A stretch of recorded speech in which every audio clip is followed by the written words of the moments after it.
Salam, selamat pagi Bapak Ibu Saudara yang dikasihi oleh Tuhan. Puji nama Tuhan, di kesempatan pada pagi hari ini kita kembali datang beribadah kepada Tuhan. Juga ngaturaken sugeng rawuh Pak Heru, Ibu. Puji Tuhan, Gusti berkati. Sampun sawantawis dangu panggih baru. Nggih, puji Tuhan. Mari kita akan awali ibadah kita di kesempatan pada pagi hari ini dan kita akan tundukkan kepala. Maha besar Allah Bapa kami yang bersemayam dalam kerajaan surga.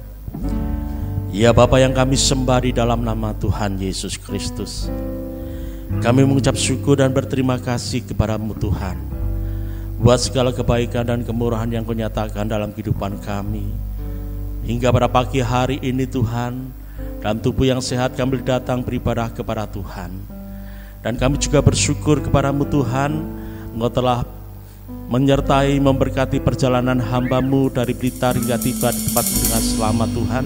Semua juga karena kebaikan dan kemurahan Tuhan. Bapa di surga, Bapa di dalam nama Tuhan Yesus kami menyerahkan ibadah kami pada pagi hari ini ke dalam tangan kasih kuasa-Mu.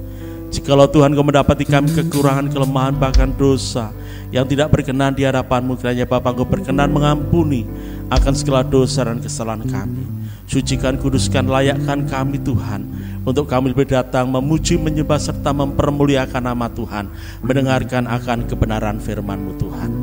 Terima kasih Bapa di surga, dari awal, pertengahan hingga sampai perakhirnya ibadah kami serahkan ke dalam tangan kasih kuasa Tuhan. Kiranya Tuhan Kau sendiri menjadi pucuk pimpinan dalam ibadah kami pada pagi hari ini. Terpujilah nama Tuhan. Segala puji dan syukur hanya bagi Bapa-Mu Tuhan. Dan di dalam nama Tuhan Yesus Kristus kami berdoa dan mengucap syukur. Haleluya. Amin.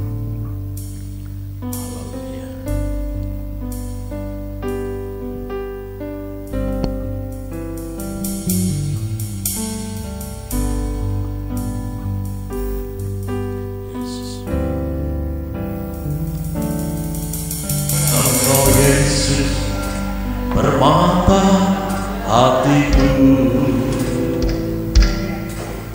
Engkau Yesus mutiara dalam jiwaku, Engkau Yesus harta dalam hidupku, Engkau Yesus segalanya bagiku. Engkau Yesus permata hatiku, Engkau Yesus mutiara dalam jiwaku, Engkau Yesus harta dalam hidupku, Engkau Yesus segalanya bagiku. Aku sembah Yesus, Kau Allahku. Aku sembah dengan sepenuh hati. Aku sembah Yesus, Kau Tuhanku. Tiada lain yang layak ku sembah.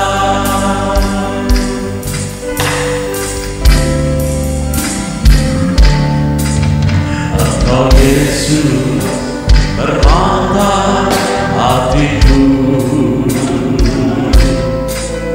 Engkau Yesus mutiara dalam jiwaku, Engkau Yesus harta dalam hidupku, Engkau Yesus segalanya bagiku.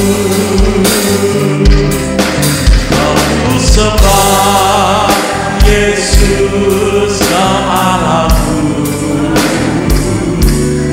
Aku sembah dengan sepenuh hati. Aku sembah Yesus kau Tuhanku,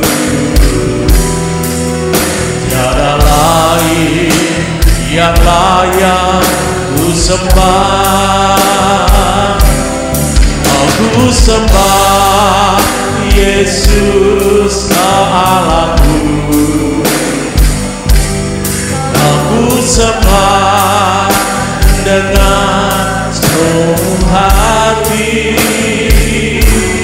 Aku sembah Yesus kau Tuhanku,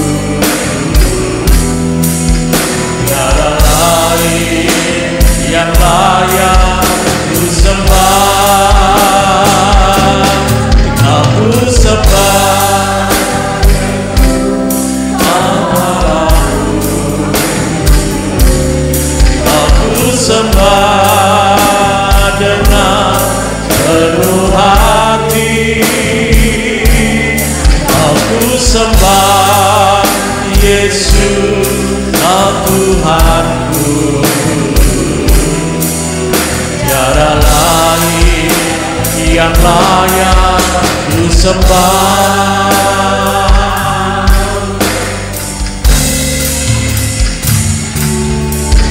Engkau Yesus permata hatiku,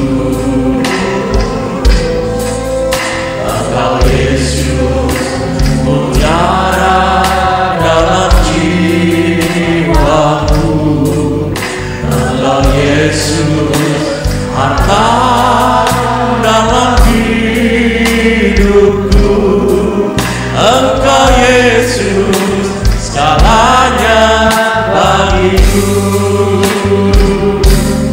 Aku sembah Yesus kau Allahku,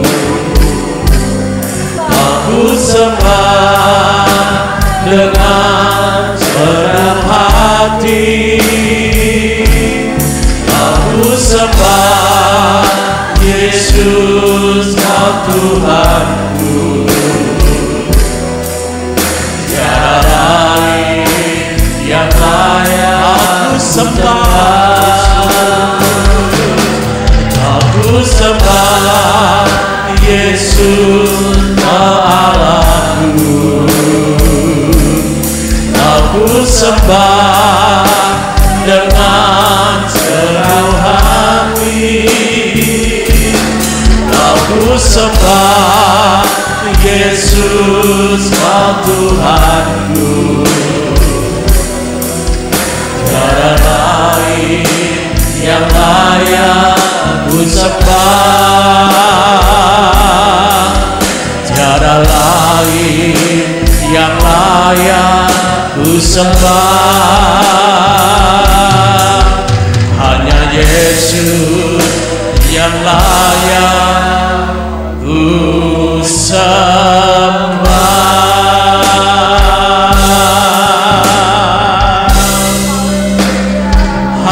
Haleluya.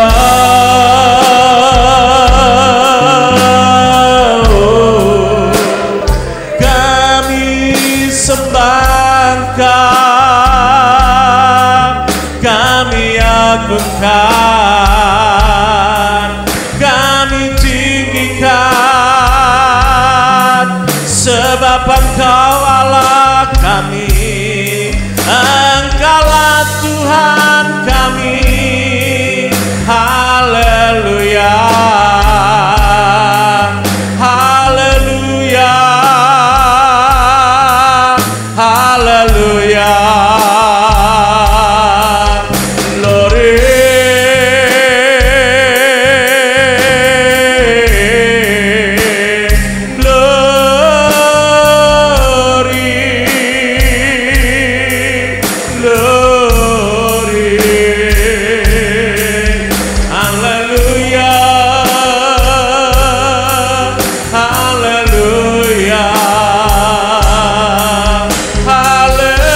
Engkau sungguh indah dalam kehidupan kami Tuhan. Haleluya Yesus.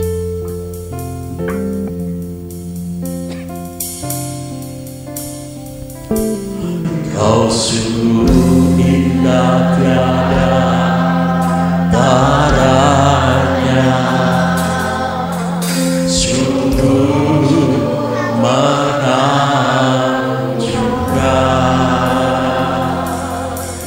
sungguh ajaib dimengerti,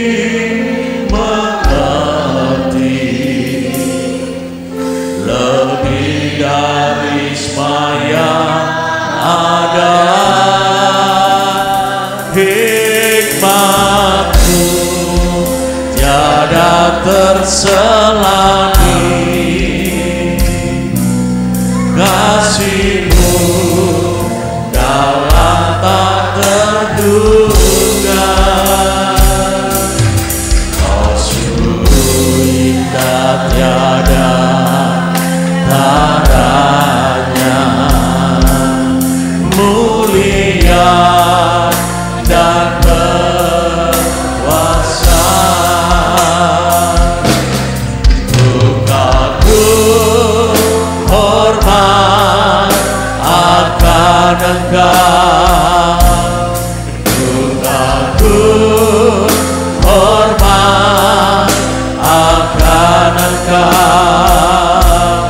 Kau Allah yang layak dipuji, bukaku akan Engkau.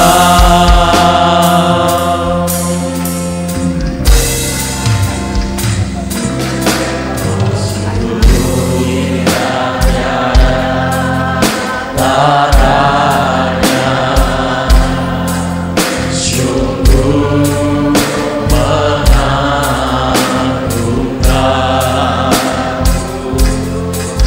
sungguh ajaib dimengerti,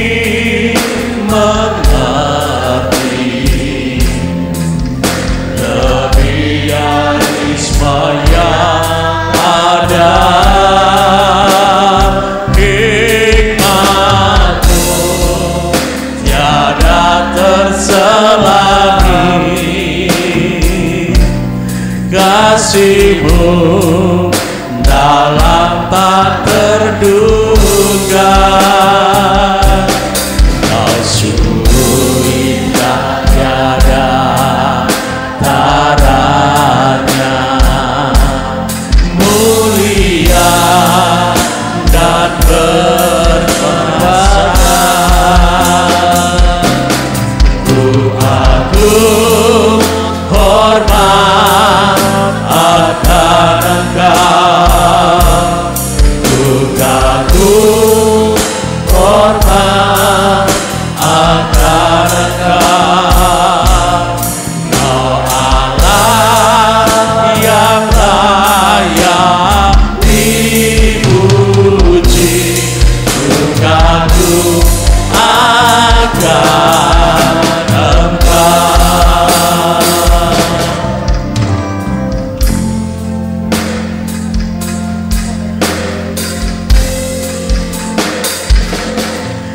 Sungguh indah tiada taranya,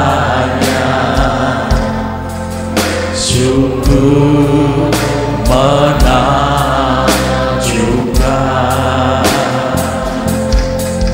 sungguh indah dimengerti,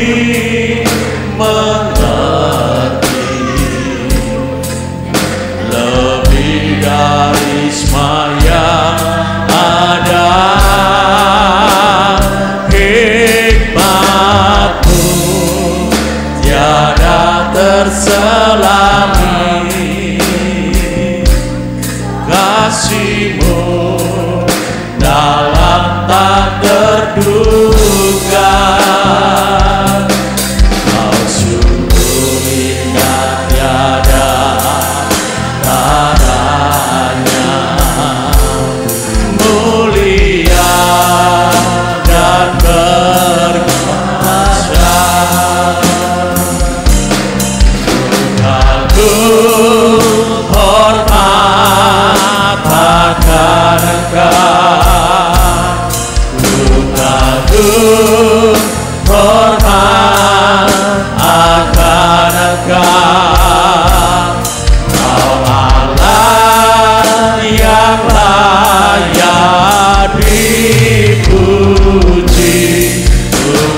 kagum akan satu dan jemaat Tuhan bisa bangkit bersama-sama. Haleluya. Ku kagum hormat akan Engkau. Ku kagum hormat akan Engkau.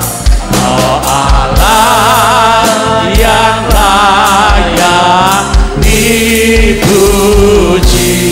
Ku kagum akan Engkau. Ku kagum akan Engkau. Ku kagum akan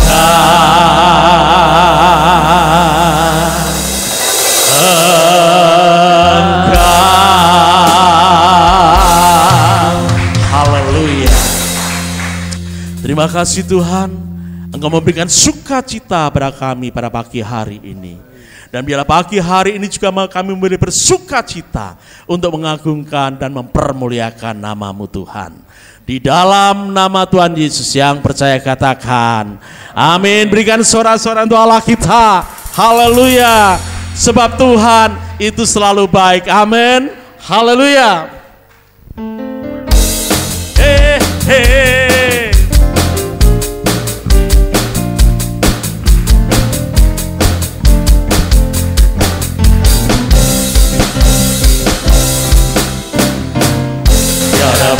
Sudah kasih setiamu Tuhan, selalu baru rahmat-Mu bagiku. Hari berganti hari, tetap kulihat kasih-Mu, tak pernah berakhir di hidupku. Tuhan Yesus baik, sungguh amat baik, untuk selama-lamanya. Tuhan Yesus baik. Sudah kasih setiamu Tuhan, selalu baru rahmat-Mu bagiku. Hari berganti hari, tetap kulihat kasih-Mu, tak pernah berakhir di hidupku. Tuhan Yesus baik, sungguh amat baik, untuk selama-lamanya. Tuhan Yesus baik. Sudah kasih setiamu Tuhan, selalu baru rahmat-Mu bagiku. Hari berganti hari, tetap kulihat kasih-Mu, tak pernah berakhir di hidupku. Tuhan Yesus baik, sungguh amat baik, untuk selama-lamanya. Tuhan Yesus baik, Tuhan Yesus baik, sungguh amat baik, untuk selama-lamanya. Tuhan Yesus baik, Tuhan Yesus baik, sungguh amat baik, untuk selama-lamanya. Tuhan Yesus baik, untuk selama-lamanya. Tuhan Yesus baik, sampai selama-lamanya. Tuhan Yesus baik. Haleluya. Biarlah kita tetap bersukacita di hadapan Tuhan. Amin. Haleluya.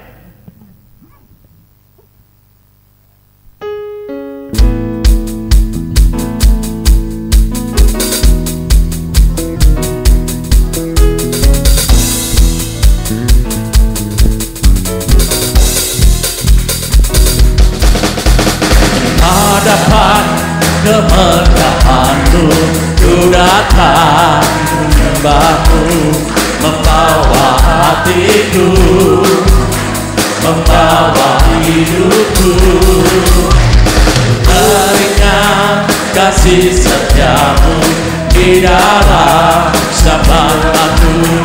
Sungguh Engkau baik di dalam hidupku.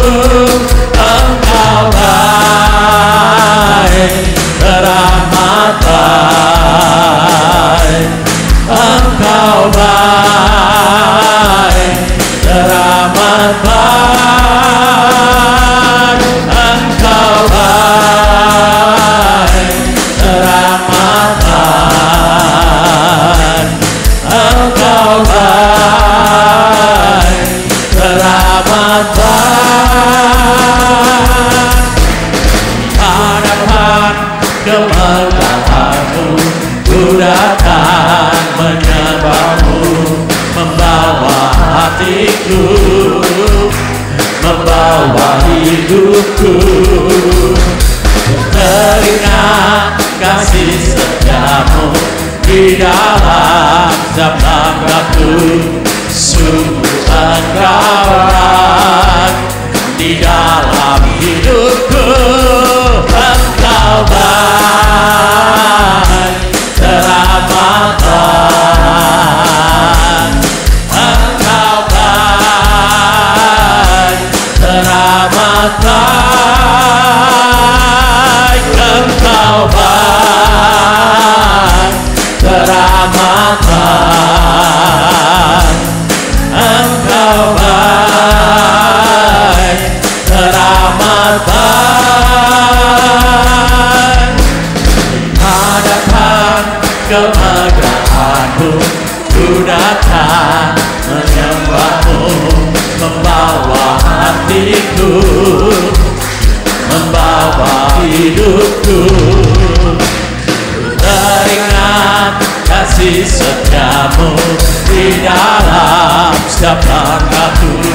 Sungguh Engkau baik di dalam hidupku.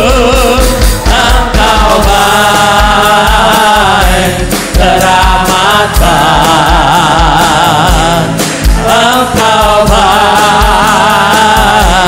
teramat baik. Engkau baik,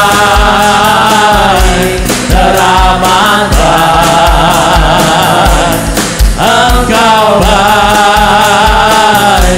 teramat baik. Engkau baik, teramat baik. Engkau baik, teramat baik. Engkau baik, teramat baik. Engkau baik, teramat baik. Haleluya. Masih semangat memuji Tuhan, masih semangat memuji Tuhan. Engkaulah kekuatan dan mazmurku. Haleluya.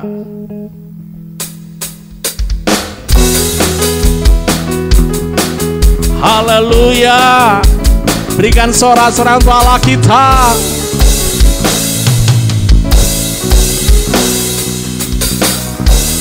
Tuhanlah kekuatan dan mazmurku,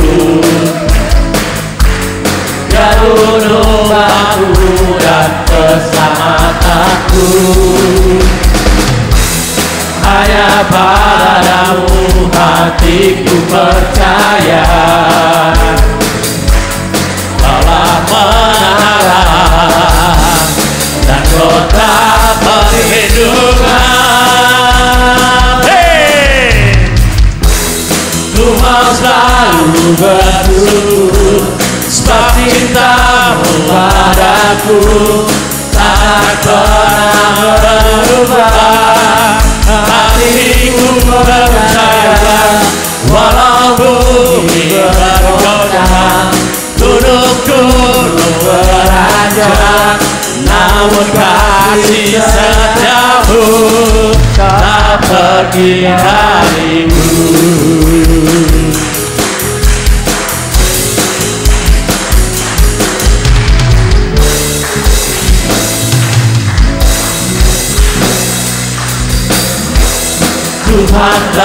kekuatan dan mazmurku.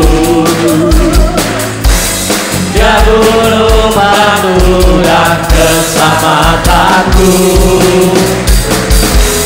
Hanya padamu hatiku percaya. Kaulah kebenaran dan kota perlindungan. Ku mau selalu bersyukur sebab cintamu padaku takkan pernah berubah. Hatiku percaya walau bumi bergoncang, gunung-gunung beranjak, namun kasih setiamu tak pergi dariku. Ku mau selalu bersyukur sebab cintamu padaku takkan pernah berubah. Hatiku percaya walau bumi bergoncang, gunung-gunung beranjak, namun kasih setiamu tak pergi dariku. Kasih setiamu tak pergi dariku. Kasih setiamu tak pergi dariku. Haleluya. Mari kita akan mempersiapkan hati dan pikiran kita. Sebentar kita akan mendengarkan kebenaran firman Tuhan. Tuhan, Kau selalu ada dalam kehidupan kami. Engkau tidak pernah membiarkan kami.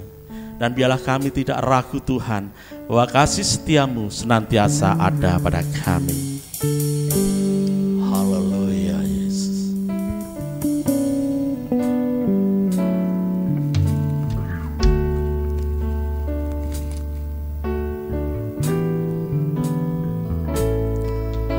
Engkau ada bersamaku hingga musim hidupku. Tak pernah Kau biarkan ku sendiri.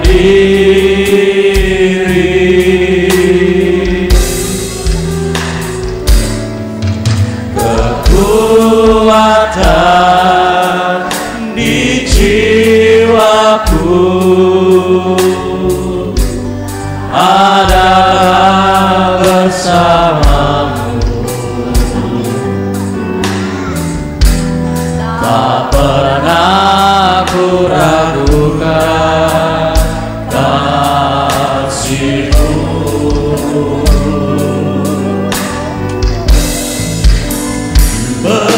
Bersamamu Bapa, ku lewati semua.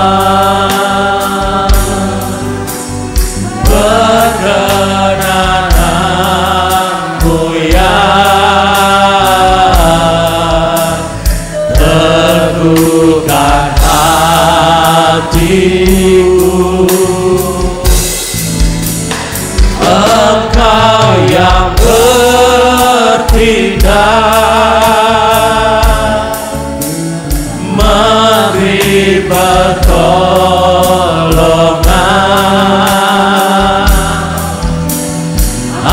Anugerah-Mu besar melimpah bersamamu Bapa.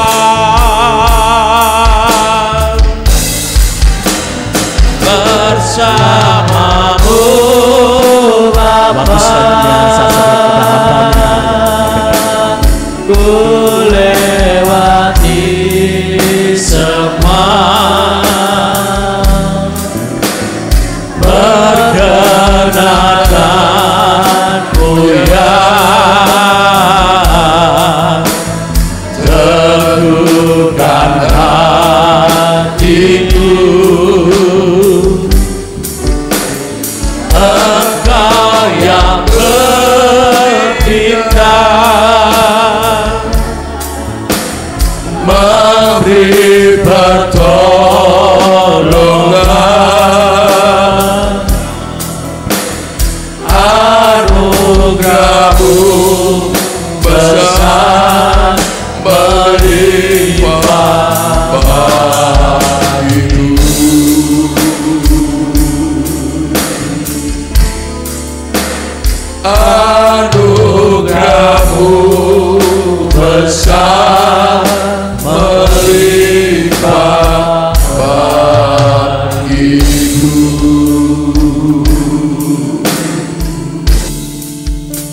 Kami bersyukur kepadamu, Bapa di surga, Bapa yang ajaib, Bapa yang luar biasa.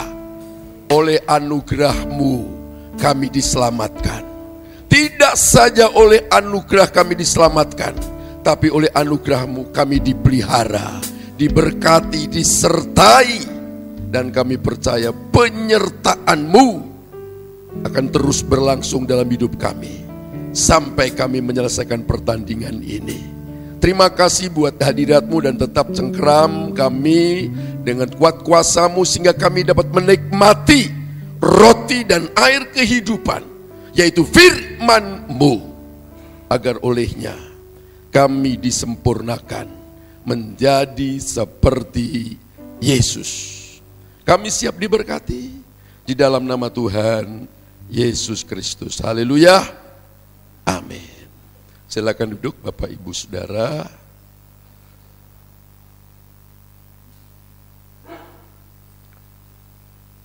Salam. Salam.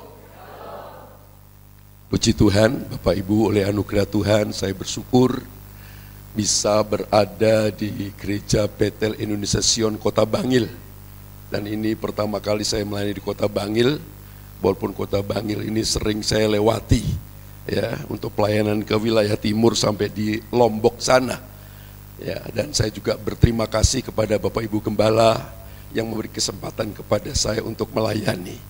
Walaupun saya baru pertama kali berkhotbah di sini, Bapak Ibu Saudara, Bapak Ibu Gembala Saudara itu tidak asing buat saya. Saya sudah kenal cukup lama beliau-beliau ini, Bapak Ibu Saudara-saudara. Ya, ke Bu Debi ini sudah lama saya kenal. Ya, oma beliau itu sama-sama dengan saya di Makassar. Walaupun oma kastanya ini Ambon tapi lebih Jawani daripada Ngamboni. Ya, karena beliau itu pakai sewek begitu, suaranya juga enggak kenceng. Ya, biasanya Ambon itu kan suaranya meninggi kenceng, mau kemana begitu. Ya, sedangkan oma kastanya tidak. Besan saya itu Ambon. Kalau ngomong sa RT kerungu kabeh.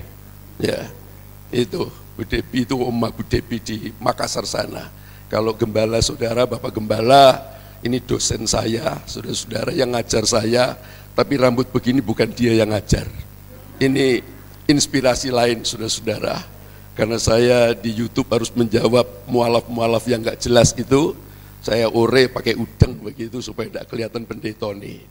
Ya, dan saya menjadi asisten beliau. Kalau pengerja itu kurang keren saudara-saudara. Wong rumah tangga aja sekarang pembantu tidak pembantu rumah tangga, tapi asisten rumah tangga, betul atau tidak? Masa pengerja terus? Kan asisten gembala gitu kan, rodok keren.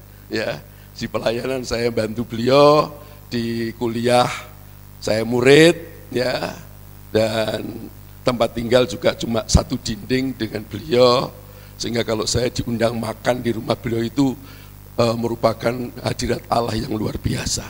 Karena makanan di asrama ya begitu-begitu, saudara-saudara. Ya, jadi tidak asing dengan beliau berdua dan saya berterima kasih untuk kesempatan pagi hari ini. Baik, Kejadian 21 ayat 14 sampai 21. Saya hadir pagi hari ini didampingi oleh istri saya. Saudara-saudara bersyukur saya menginap di Surabaya di tempat anak saya. Kejadian 21 ayat 14 sampai 21. Ini bagian kisah dari Abraham, saudara-saudara, dan ini kisah bagaimana konflik yang terjadi terhadap Hagar. Baik, di layar LCD sudah nampak, saya bacakan. Kejadian 21 ayat 14 sampai 21. Keesokan harinya, pagi-pagi Abraham mengambil roti serta sekirbat air dan memberikannya kepada Hagar. Ia melakukan itu meletakkan itu beserta anaknya di atas bahu Hagar. Kemudian disuruhnyalah perempuan itu pergi. Maka pergilah Hagar dan mengembara di padang gurun Berseba. Ketika air yang dikirbat itu habis, dibuangnyalah anak itu ke bawah semak-semak dan ia duduk agak jauh, kira-kira sepemanah jauhnya. Sebab katanya, tidak tahan aku melihat anak itu mati. Sedang ia duduk di situ, menangislah ia dengan suara nyaring. Allah mendengar suara anak itu. Lalu malaikat Allah berseru dari langit kepada Hagar, katanya kepadanya, apakah yang engkau susahkan Hagar? Janganlah takut, sebab Allah telah mendengar suara anak itu dari tempat ia berbaring. Bangunlah, angkatlah anak itu, dan bimbinglah dia, sebab aku akan membuat dia menjadi bangsa yang besar. Lalu Allah membuka mata Hagar sehingga ia melihat sebuah sumur. Ia pergi mengisi keribatnya dengan air. Kemudian diberinya anak itu minum. Allah menyertai anak itu sehingga ia bertambah besar. Ia menetap di padang gurun dan menjadi seorang pemanah. Maka tinggallah ia di padang gurun Paran, dan ibunya mengambil seorang istri baginya dari tanah Mesir.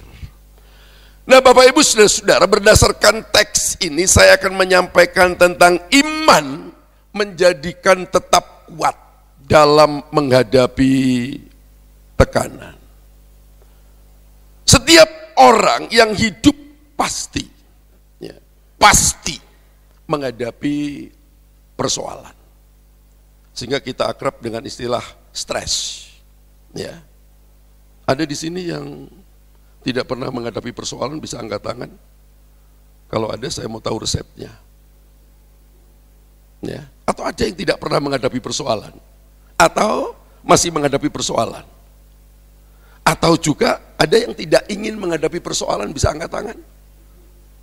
Supaya saya doakan cepatnya diterima di sisinya.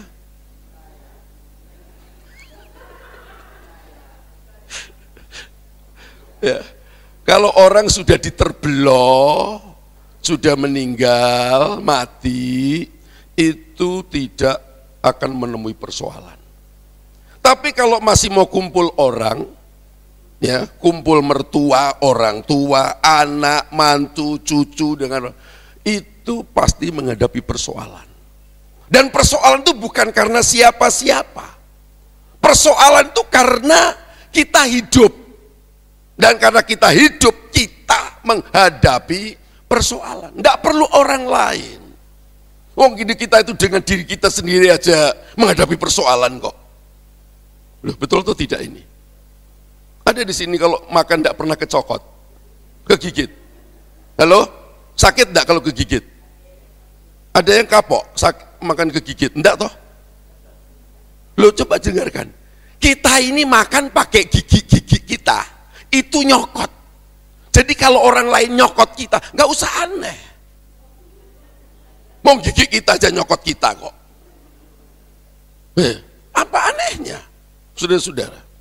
Jadi di sini, Bapak Ibu saudara-saudara, ya, memang ada orang-orang pada saat menghadapi persoalan, dia nyerah pada nasib.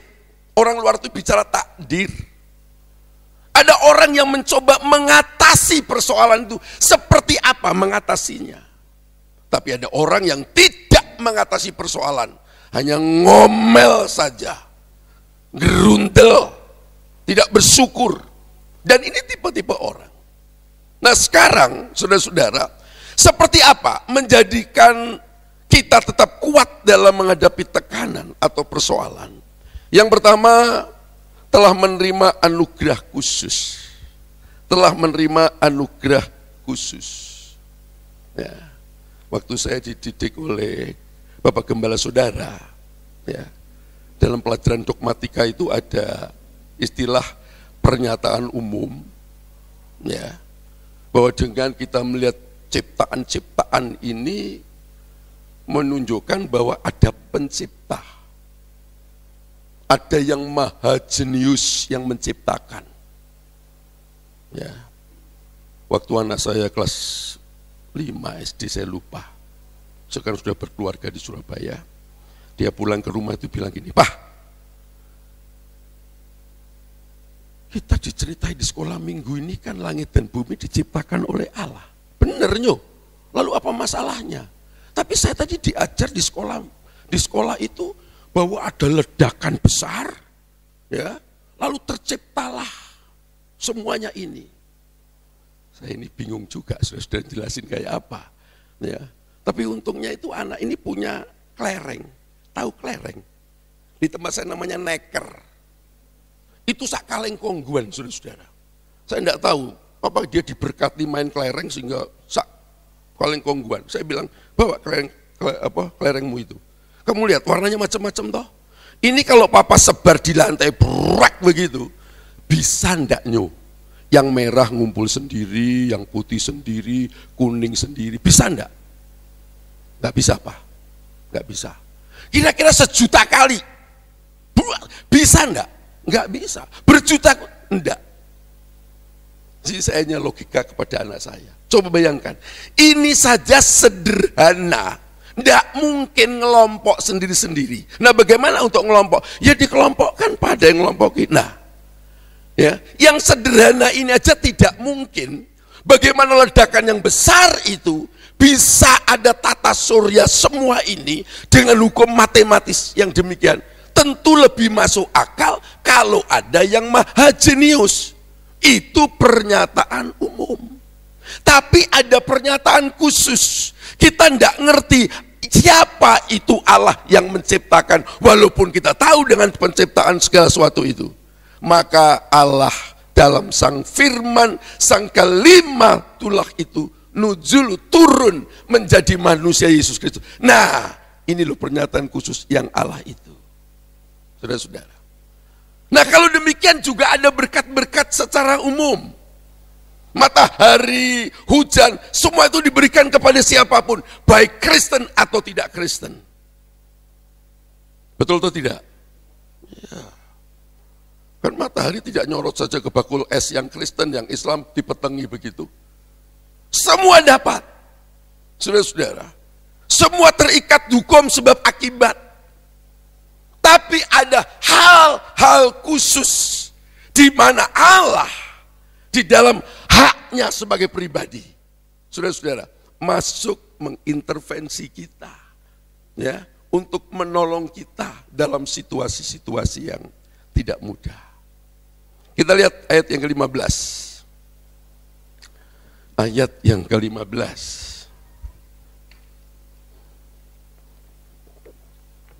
Ketika air yang di Kirbat itu habis, dibuangnyalah anak itu ke bawah semak-semak. Oke, saudara-saudara. Kata dibuangnya, saudara-saudara, ya, itu dilemparkan ke bawah. Bentuk figuratif, bentuk gambaran. Sebagai seorang ibu, nggak tega kalau anaknya ini mati karena dehidrasi, kekurangan air. Mana sih kalau seorang ibu tega anak itu diuncalnya gitu, ya. Jadi kata itu bentuk ungkapan, nggak tega. Istilah wong Jawa itu tega lorone, gak tega patine. Dan ini semua dilakukan orang. Bapak Ibu dulu kalau sekolah di SD, kita semua ngalami. Waktu disuruh orang tua sekolah itu, enak apa enggak enak? Bergairah begitu? Halo? Jujur tidak, saya juga tidak. Anak-anak saya juga tidak kalau disuruh sekolah. Buktinya apa? Kalau ada pengumuman, anak-anak hari ini bebas tidak ada pelajaran karena ada ibu guru meninggal. Wah, sorak kabeh gue saudara-saudara. Loh, betul atau tidak gue? Dan berharap tiap minggu ada yang meninggal. Iya tahu saudara, gak sadar itu anak, hore pulang. Nah, saudara-saudara, karena gak nyaman sekolah itu. Anak-anak saya waktu SD itu kalau waktu sekolah saudara, suruh dibangunin susah, bangun, nih bangun. Gak bangun-bangun. Tapi saya hitung, 1 itu anugerah, 2 anugerah, 2,5 itu sudah Taurat. Nggak bangun saya kejar tak sampluk saudara-saudara.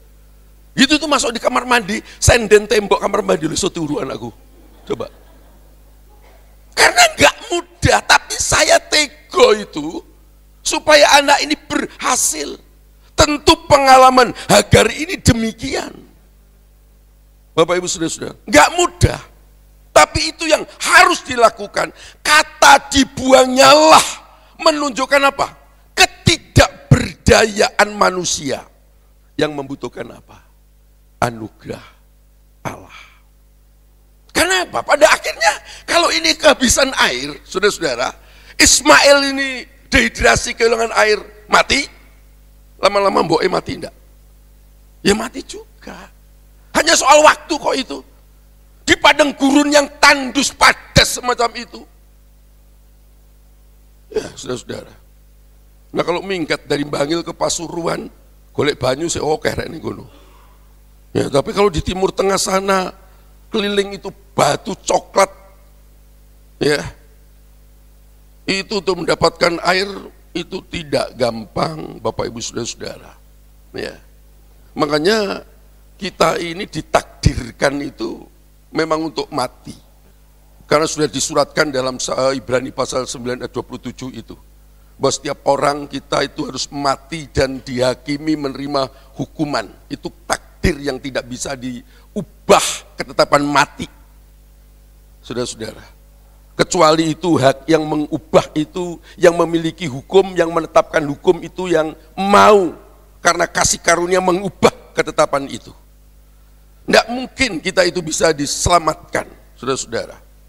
Ya, keluarga besar saya itu kan Muslim, saudara-saudara, di daerah Madiun sana. Kalau orang yang hafal Madiun, daerah Takeran, Muka Pasar, tentu itu daerah seperti apa? Ya, itu lingkungan pendiri pesantren dan bapak saya itu di sana, saudara-saudara. Tapi dari pihak ibu itu Islam, tapi Islam Kejawen, ya seperti itu. Mbah Kung saya itu suka mimpin selamatan, itu. Tapi kalau orang mau adakan pernikahan, itu datang ke kakek saya, Mbah Kong saya itu, ya. Minta supaya tamunya banyak yang datang, seperti itu. Kalau tamu nggak datang, nggak BEP nanti saudara-saudara. Ya, lalu supaya nggak hujan, datang ke kakek saya. Itu. Sempat saya diikutkan di kakek saya, dan saya ini cucu yang paling nakal, sampai saya dimasukkan di panti asuhan. Ya, kakek saya itu kalau nasihati bilang gini, le itu cong, ya. Jadi arek itu aja nakal. Cucuku ke oke. Ning kon iku lho sing merusal dhewe. Ya nakal. Dadi anak iki sing soleh, banyak amale. Kon iku ben mlebu surga. Ning surga iku enak. Bidadarine ki wayu-wayu. Itu filosofi yang ditanamkan sejak kecil ke otak saya. Saudara-saudara. Ya. Dan itu pemahaman universal bahwa bicara menghampiri Allah, masuk kerajaan Allah itu adalah bicara perbuatan baik. Ya, perbuatan baik. Ya. Saya ini lagi buat konten yang judulnya itu sedikit membantah teman akrab saya yang punya konsep bahwa perbuatan baik, amal soleh itu bisa membawa kepada Tuhan Yesus tanpa melalui percaya Yesus. Ya, saudara-saudara. Cuma itu kalau saya perhatikan tidak didasarkan Alkitab, lebih kepada rasa, etika, rasa sayang. Mesakne yo nek orang itu baik begitu lalu masuk neraka.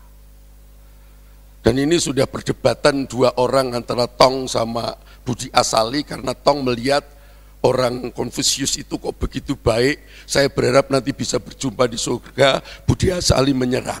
Dan ini teman saya punya konsep seperti itu, saudara-saudara. Tapi Alkitab menandaskan, Bapak Ibu, nggak ada orang yang bisa ke sana itu karena perbuatan baiknya. Karena Efesus pasal 2 ayat 8 dan 9 itu katakan, ya, keselamatan itu karena doron tutio, pemberian Allah, bukan oleh perbuatan kita, agar tidak seorang pun menyombongkan diri. Jadi kalau menyampai surga itu karena perbuatan baik tanpa Kristus, Efesus pasal 2:8-9, itu adalah menyombongkan diri. Dan ada ayat-ayat yang lain. Ya. Makanya kita tuh kasih karunia bisa diselamatkan itu. Dan kita pantas menghargai kasih karunia ini. Efesus pasal 2 ayat 5 mendahului pasal ayat 8 dan 9 telah menghidupkan kita bersama-sama dengan Kristus sekalipun kita telah mati oleh kesalahan-kesalahan kita, oleh kasih karunia kamu diselamatkan. Ya, diselamatkan. Jadi tidak ada seorang pun, kalaupun perbuatan baik itu seperti apa? Saudara, standarnya apa? Ya. Jadi kalau ada di sini namanya Bejo, ini contoh perbuatan baik. Bejo datang ke saya, Pak Pendeta, ini ada berkat Tuhan. Ya, enggak banyak kok, nilainya 10 juta. Begitu. Oh, terima kasih gitu. Pak Bejo itu baru 5 langkah tinggalkan saya begitu. Mas Bejo sini. Begitu di depan saya tak kampleng. Buak! Saya tanya, dia tambahi 10 juta atau 10 jutanya diminta? Atau tidak diminta tapi dia ngomel? Halo? Standar Allah itu kalau tak tempiling, dia nambahi 10 juta lagi. Kalau pipimu kiri ditampar, standar Allah itu contoh itu aja. Sudah-sudah tidak mudah, belum standar-standar yang lain. Perbuatan baik seperti apa? Ya, saudara-saudara, nggak mungkin standarnya perbuatan baik bukan perasaan kita, bukan kemanusiaan kita. Perbuatan baik standarnya adalah standar Allah. Karena itu kalau kita itu menerima berkat khusus, anugerah khusus, kita hargai. Yang kedua, melakukan tanggung jawab dengan hati yang benar. Ya. Saudara-saudara, Ismail ini lahir karena dorongan emosional Sarah yang nunggu janji Tuhan itu enggak teko-teko. Lalu Abraham didorong, ambilannya lah buren itu. Ya, buren itu kurang tepat ya. Buren itu masih punya status, ini budakmu itu ambilin aja. Karena anaknya dia kan juga anakku. Gitu loh. Ini enggak sabarnya Sarah. Coba kalau Sarah itu sabar. Ismail lahir enggak? Ismail lahir enggak? Tidak. Kalau Ismail enggak lahir, dunia ini agak tenang sedikit, saudara-saudara. Ya, jadi gara-gara emosi itu menolorkan banyak hal, saudara-saudara. Coba kita lihat ayat 17. Ada kalimat begini. Lalu malaikat Allah berseru dari langit kepada Hagar, katanya kepadanya, apakah yang engkau susahkan, Hagar? Janganlah takut, sebab Allah telah mendengar suara anak itu dari tempat ia berbaring. Bangunlah, angkatlah anak itu, dan bimbinglah dia, sebab aku akan membuat dia menjadi bangsa yang besar. Perhatikan ini, mendengar suara anak itu. Teks kita mengatakan tidak mendengar suara Hagar. Tapi dikatakan di sini mendengar anak itu. Jadi dengan pernyataan malaikat Allah atau Allah sendiri, ya, Allah mendengar suara anak itu, Hagar sadar akan membuat Ismail. Allah akan membuat Ismail menjadi bangsa yang besar. Nah, meyakini pernyataan Tuhan, saudara-saudara, itu perlu menguasai hati dari perlakuan Sarah, konteks cerita ini. Ya, saudara-saudara, meyakini pernyataan Tuhan itu terlebih dulu harus mampu menguasai hati, suasana hati. Dan seringkali itu yang menjadi persoalan. Ya, maka dikatakan begitu menguasai hati dengan firman Tuhan, lalu mengambil anak itu. Yang tadi kan dibuang, istilahnya tadi. Waktu mengambil anak itu yang dikatakan Allah akan menjadi bangsa yang besar. sikap hatinya berubah enggak dengan sikap membuang dan mengambil? Tentu berubah. Anak ini Allah punya rencana menjadi bangsa yang besar. Dalam konteks zaman itu, sudah kalau orang punya anak, itu orang diberkati. Kalau mandul, itu dikutuk. Kalau dikatakan akan menjadi bangsa yang besar, wow, itu lebih bukan sekedar 1-2 anak. Tentu itu diangkatnya, saudara-saudara, dengan sikap hati yang berbeda, dengan rasa cinta dia mengangkatnya. Ya. Dan itu persoalannya sudah selesai? Halo? Sudah dapat air? Belum. Belum. Tapi perubahan di hati ini, saudara-saudara, mengubah sikap sehingga mengangkat anak itu. Maka kita bisa mengerti, Bapak Ibu Saudara, waktu Tuhan Yesus bangkit, murid-murid itu stres, tertekan, harapan Mesias yang akan membebaskan mereka dari penjajahan Roma, saudara-saudara, hilang karena Kristus sudah disalibkan, mati, tidak ada harapan. Yesus muncul. Dan Yesus tahu mereka akan tetap menghadapi persoalan yang gampang. Dan Yesus perlu bertanya 3 kali, adakah engkau mengasihi aku? Adakah engkau mengasihi aku? Betapa pentingnya pertanyaan itu. Sampai 3 kali Tuhan harus bertanya kepada Petrus. Karena tantangan ke depan itu tidak mudah. Sebab tanpa cinta, tanpa sikap hati yang benar, nggak mudah menghadapi persoalan. Lah orang dunia yang ngerti loh, Rek. Istilah gunung kan kudaki. Bisa diteruskan? Itu kalau istilah gombloh, tai kucing rasa coklat. Mergo ono cinta. Nek cinta gak ono, coklat rasa Oke. Melompati gunung itu berat enggak? Oh berat. Menyeberang laut itu gampang enggak? Oh enggak mudah. Tapi pepatah katakan tadi, gunung kan kudaki, lautan ku seberangi. Artinya, saudara-saudara, bukan persoalannya yang besar, tapi masalahnya seberapa besar cinta ada di hati kita. Itu persoalannya. Lu saya gembala jemaat. Dari merintis sampai sekarang sudah sekitar 31 tahunan lah kira-kira. Saudara-saudara, saya sudah nangani banyak orang, apalagi pelayan Tuhan. Ya, kalau dia stres tuh kadang-kala datang Pak Pendeta, Pak Gembala, saya mau resign. Saya mau berhenti dulu melayani. Maksudnya untuk apa berhenti melayani? Saya mau berdiam diri dulu. Oh selama ini enggak berdiam diri. Saya mau berdoa Pak Pendeta, mencari kehendak Tuhan. Lalu selama ini kehendakmu?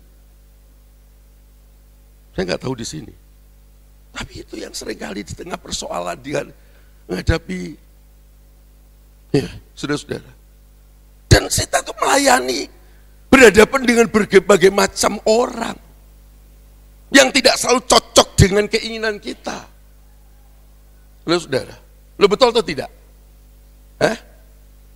Wong karo bojoe gak cocok, apa nek karo pendetamu? Apa nek karo kancamu? Ada di sini yang cocok sama istrinya, angkat tangan. Gak ono, jujur-jujur ini. Saya tanya istri, jangan balas dendam. Ada istri yang cocok sama suaminya? Oh coba tarik.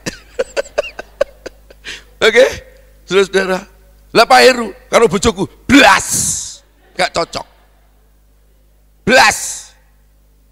Iya toh, cungkoren karo bana. Cocok, blas. Tapi apakah tiap hari bertengkar? Enggak juga. Saudara-saudara, enggak juga Pak. Iya toh. Wong anak kembar iku lho ngruntel bareng ning perut temboke, lahir beda sak menit.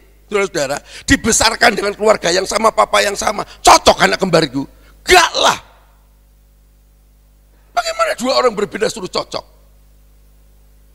Wah, kalau baru menikah itu kan mesti cocok-cocok aja. Coba kalau lagi ribet gitu, Pak Pendeta, saya mau cerai aja Pak sama suami saya. Kenapa? Ya, kamu dulu katanya itu jodoh dari Tuhan, kamu cocok. Sekarang nggak cocok Pak. Lo nggak cocok gimana anakmu 5?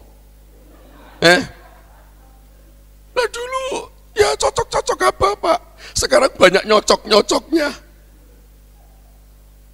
Ya saudara-saudara, nggak cocok kok. Karena kalau aku lihat jemaat itu tingkahnya aneh-aneh. Saudara-saudara, coba kalau nggak cocok sama gembalamu, sampean pindah ke gereja lain. Ada enggak yang nggak cocok sama gembala pindah ke gereja lain? Nggak ada, di Bangil ini nggak ada. Wah keren Bangil kira. Blitar itu cuma 3 kecamatan, kota ya. Kota itu 3 kecamatan, Blitar itu 3 kecamatan.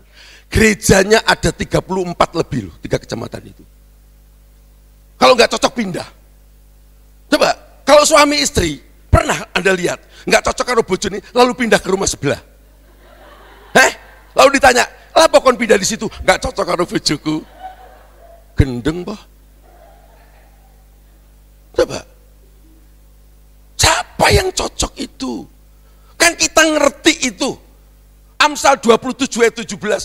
Besi menajamkan besi, orang menajamkan sesamanya.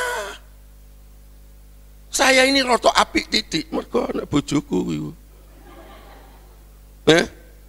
Besi menajamkan besi. Sampean kene ndek lading, tahu lading orang Bangil? Pisau celurit, nek ketul gak landep, ya apa carane bikin landep?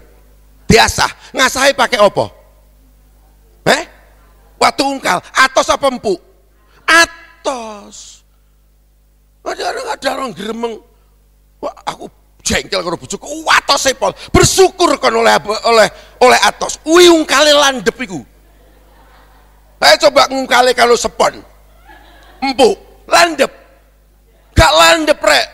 Sepone bluduk. Heran aku. Bojoku ki atos. Bersyukur, itu Amsal 27 ayat 17. Besi menajamkan besi. Gitu loh. Lalu mari ngungkal rek. Ungkalnya di gua atau disimpan? Gua simpen mana? Bojo ki di mana kuwi ungkal iku. Amin. Titik sing amin. Karena sing amin kecekot. Nyenggol bojone atos bejo kon ya ngono. Oke, saudara-saudara. Jadi kita itu tidak cocok itu lumrah kok. Sama saudara kandung aja nggak cocok kok. Ya, jadi ngumpul itu kita berinteraksi, saling menggesek, belajar apa kesabaran, pengendalian diri, pengampunan, penerimaan. Ya, saudara-saudara, Bapak Ibu saudara-saudara yang dikasih oleh Tuhan Yesus Kristus, agar apa? Tanggung jawabnya benar dan itu dimulai karena ada cinta itu loh. Ya, maka teks kita meyakini di situ apa? Saudara-saudara, ya, meyakini ini pernyataan Tuhan.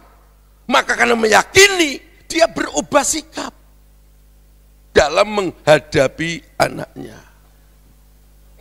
Ya, jadi cinta di sini akan menimbulkan daya tahan. Ya, jadi kalau kita punya daya tahan itu punya cinta atau tidak. Ya. Saya waktu merintis pertama kali tahun 87 itu tidak mudah, saudara-saudara. Ya, nggak ada sponsor, nggak ada apa.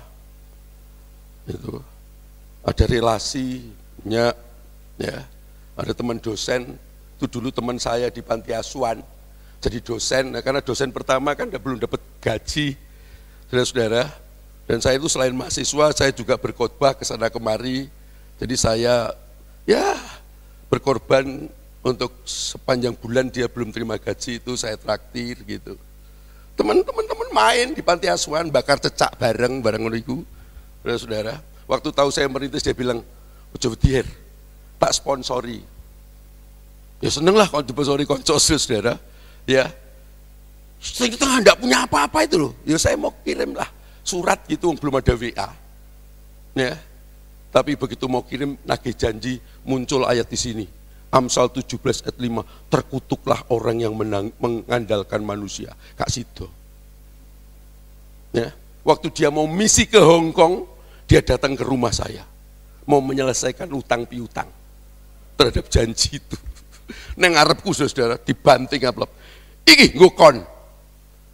Nek konco akrab tak cekel gulune saudara. Enggak sopan itu. Tapi konco aku yang ngerti, ini nebus dosa iki. Terus, enggak apa-apa, Karena kamu mau melaksanakan misi ke luar negeri supaya nyaman, tapi sekarang dia sudah tidak bersama-sama kita. Ya, kita berat.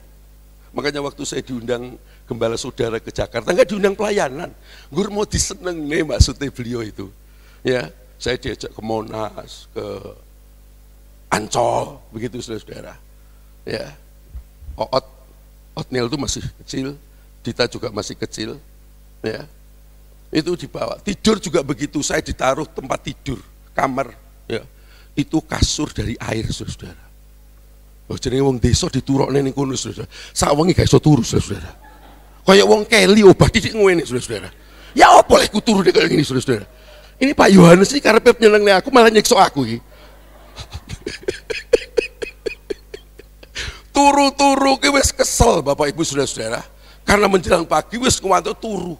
Tapi begitu goyang kaget nih saudara-saudara. Karena gelembung-gelembung begitu. Tapi saya ngerti maksud beliau itu mau menyenangkan saya, ya puji Tuhan. Ya masih ada ya gembala yang memperhatikan saya. Dan itu kenangan di pikiran saya. Nggak mudah.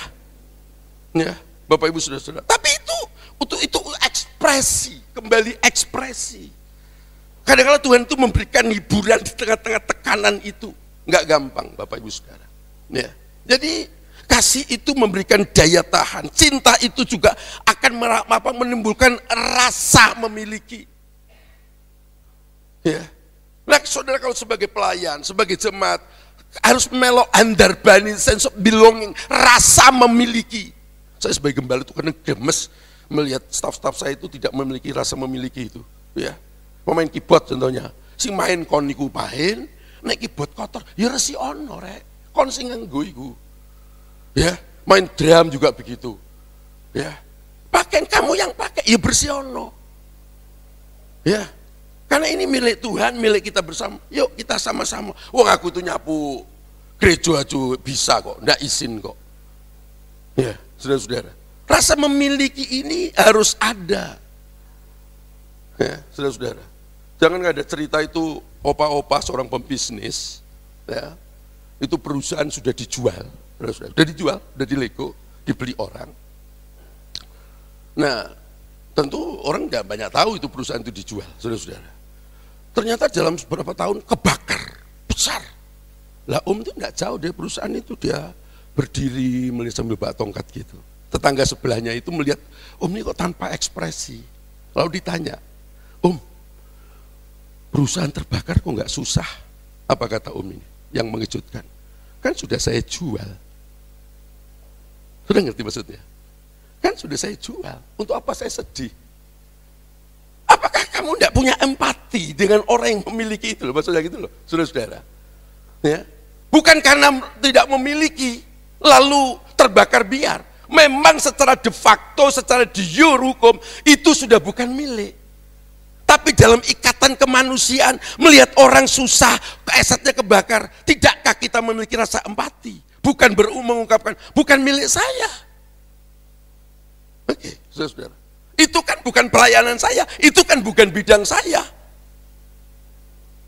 Ya, tapi kalau ini milik kebersamaan, pekerjaan Allah, orang Jawa bilang enggak kongkiren. Kongkiren itu apa ya bahasa Indonesianya? Irian gitu loh, yaitu tanggung jawabmu milikmu, ini milikku. Pada satu saat kita butuh yang sama. Nah, rasa cinta itu, saudara-saudara, akan menumbuhkan rasa memiliki, karena akan muncul rasa empati. Ya. Oke, yang terakhir, dikit lagi, saudara-saudara. Mempercayai Allah menggenapi firman-Nya. Mempercayai Allah menggenapi firman-Nya. Bapak Ibu saudara-saudara, mempercayai Allah yang tidak kelihatan itu, kita manifestasikan dengan ketaatan kepada firman yang tertulis. Saya akan baca beberapa kalimat di sini, ayat 18. Sebab aku akan membuat dia menjadi bangsa yang besar. Ayat 19. Lalu Allah membuka mata Hagar, sehingga ia melihat sebuah sumur. Ayat 20.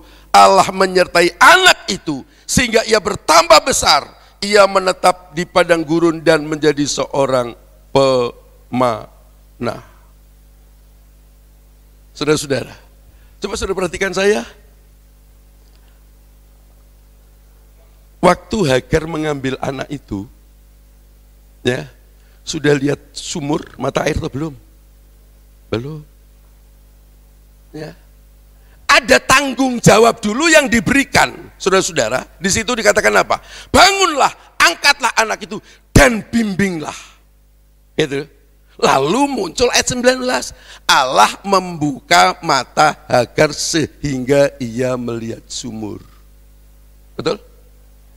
Kalau saudara suruh milih, pilih mana? Di tengah persoalan, dikasih tanggung jawab dulu, atau masalahnya diselesaikan? Milih mana? Gak usah bisik-bisik lah. Saudara mesti sepakat dengan istri saya, ya masalahnya diselesaikan. Gitu lah. Tapi dalam konteks kita cerita ini, saudara-saudara, Allah tidak selalu begitu. Ya, Allah memberikan tanggung jawab. Bagi Allah menjawab doa kita itu gampang, hanya dalam 1 menit selesai, nggak sampai 1 menit. Nah, coba kalau pagi hari ini, saudara-saudara, Tuhan berfirman, jadilah kaya semua. Bisa enggak? Bisa? Bisa jadi kaya? Mbah kaya apa? Wes pokoknya kaya duit lah, enggak apa-apa. Gampang itu Pak, mudah itu. Ya, tapi Alkitab ngomong, apa gunanya manusia memiliki seluruh dunia, tapi jiwanya binasa? Artinya untuk menjadi kaya, diberkati, itu perlu mentalitas Pak. Perlu mentalitas. Kalau mentalitasnya nggak benar, kekayaan akan membunuh dia. Maka Allah prioritasnya adalah membentuk mentalitasnya dulu. Ya, Bu Heru ini ibu gembala seringkali melihat jemaat. Ya pengenlah berkhotbah, lalu jemaatnya itu ekonominya naik, begitu saudara-saudara. Ya, kadang-kadang dari meja tulis saya lihat beliau itu buat telur, itu terus apa sih kayak tisu itu apa? Kulit pangsit ditimbang gitu. Pikirku apa dodolan gitu. Ternyata dia itu sedang bereksperimen. Telur sekian berapa, ini berapa, jumlah jendral berapa, kalau dijual dibagi sekian hasil harga berapa, lalu ngambil keuntungan berapa, lalu dibawalah ke jemaat. Ini sih ya telur, berapa sak tre apa pira kuwi. Sak tre dadi oke, ini kulit pangsit, ini 20 untuk beli minyak atau beli apa. Ya saudara. Ya gak dadi Pak. Nyambate bilang gini, oh Bu Heru tuh modal kok telur sak tre kalau duit 20.000. Aku krungu gemes sama tak jambak rambutnya. Gemes. Serius gemes. Loh dia itu enggak ngerti, endok sak tre iku lawuh kurek. Dikorbankan itu. Enggak jadi. Ya, ada anak muda. Kamu bisa apa? Bikin martabak telur sama macam manis. Betul, bikin tester. Tapi cukup. Tak tukoknya rombong martabak kok gede, wajahnya gede, saudara-saudara. Tak usungi dewi loh, saudara-saudara, wajah niku. Ya, istriku blonjo, itu. Tak bilang, engkau kue nek buka tak golek nek dino sing apik ya. Terus kapan Pak Pendeta? Hari Minggu. Mergo dino apik itu jemaat keluar, oke sing tuku gitu. Nah tapi sebelum jemaat keluar, kamu bikin banyak supaya jemaat gak nunggu. Lah kok dia bilang, lah nanti kalau nggak ada yang beli gimana? Pora pengen tak kaplok. Ayo. Kowe ngomong itu dari kemarin nggak ada yang beli supaya aku gak tuku rombong.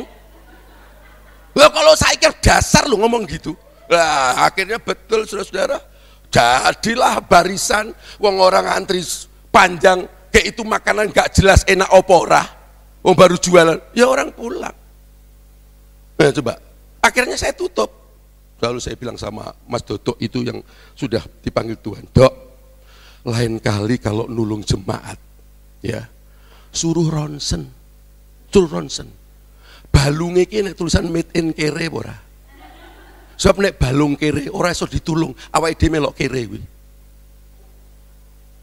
balung kere kok diunggahne kaya apa. Makanya Matius 6 ayat 33, carilah dahulu kerajaan Allah, basilah the kingdom, kerajaan Allah. Itu untuk apa? Mengubah kita dulu mencoba mentalitas pangeran, baru sekaliannya akan ditambahkan. Gak ditambahkan dulu baru dirubah Pak. Jadi ini doamu itu gak dijawab selama ini. Ojo nyalane sapa-sapa, deloken mentalmu kere apa ke pangeran. Amin. Haleluya. Gitu loh Pak. Ya. Nah, diberi tanggung jawab. Baru Allah membuka mata Hagar. Perhatikan ya. Membuka mata Hagar, melihat sumur. Berarti sumur itu sudah ada di situ. Ayat itu tidak ngomong Allah membuka mata air. No. Yang dibuka mata Hagar. Berarti sumur itu ada di situ. Kenapa matanya gak lihat? Karena hatinya gelap. Maka di depan diperbaiki dulu itu. Saudara-saudara. Jadi mari kita bersama-sama, Bapak Ibu Saudara-saudara, sebagai orang percaya. Kita beriman tidak sekedar aku percaya, tapi perlu manifestasi perwujudan. Sebagai orang percaya bagaimana kita telah menerima anugerah khusus. Ya, orang-orang di luar sana tidak memiliki hak itu. Bersyukur dengan anugerah khusus yang diberikan kepada kita. Dan mari kita melakukan tanggung jawab dengan benar, dengan sikap hati yang benar. Dan melakukan apa yang difirmankan Tuhan. Amin. Tuhan berkati saudara. Mari kita bangkit berdiri, kita akan berdoa kepada Tuhan.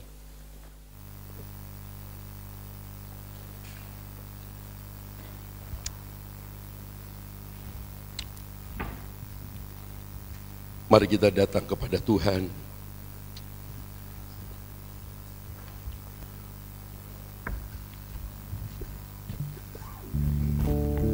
Perjalanan hidup ini memang tidak mudah. Sebagaimana orang Israel keluar dari Mesir, walaupun tiap pagi, tiap hari melihat mujizat Allah, tapi tetap saja tantangan kesulitan yang harus mereka hadapi. Sama dengan kita. Allah yang Immanuel itu menyertai kita. Tapi tidak berarti kita tidak menghadapi persoalan. Tapi sekarang adalah pertanyaannya bagaimana kita menyikapi persoalan itu. Sebagai orang percaya, bersyukur buat kasih karunia, pemeliharaan khusus yang kita miliki. Jangan meragukan pemeliharaan Allah itu. Namun Allah juga mau merestorasi, memperbaiki sikap kita, nilai-nilai kita, paradigma pandangan kita, supaya kita benar dalam menerima dan mengelola berkat Allah itu. Firman-Nya ya dan amin. Saya tidak tahu persoalan Bapak Ibu. Mungkin hari-hari ini semenjak pasca Covid masih belum pulih keadaannya. Tapi tetap yakini bahwa Tuhan itu adalah Tuhan yang memelihara hidup kita. Amen.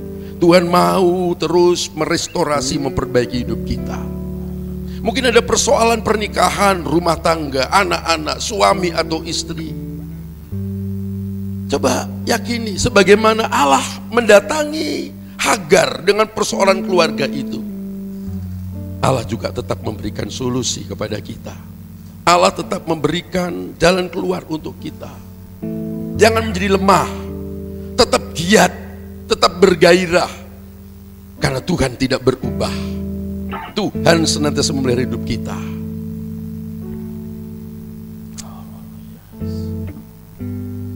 Pada pagi hari ini, kami datang kepadamu Tuhan. Bersyukur kalau kami telah mendengarkan firman-Mu. Bagaimana kami dengan iman yang kami miliki didasarkan pada firman Allah itu. Kami tetap kuat menghadapi persoalan, menghadapi masalah dalam seluruh aspek hidup kami. Kami tidak menjadi lemah, tapi kami tetap kuat. Kami tetap memiliki rasa cinta kepadamu. Dan kami tahu bersama dengan Tuhan, setiap persoalan, setiap masalah kami mampu mengatasinya. Dan pagi hari ini kami berdoa buat setiap jemaat-Mu yang hadir di tengah-tengah menghadapi persoalan, baik persoalan ekonomi, pekerjaan, rumah tangga, studi anak-anak. Aku berdoa karena Engkau tidak berubah, dan aku berdoa di dalam nama Yesus, Tuhan memberikan kemenangan. Dalam minggu-minggu ini terjadi pertolongan Allah. Kalau ada datang dengan sakit di kepala, sakit jantung, sakit ginjal, sakit saraf dan berbagai macam sakit penyakit. Engkau dokter di segala dokter, tabib di segala tabib. Darah Kristus berkuasa dan aku berdoa dalam nama Yesus.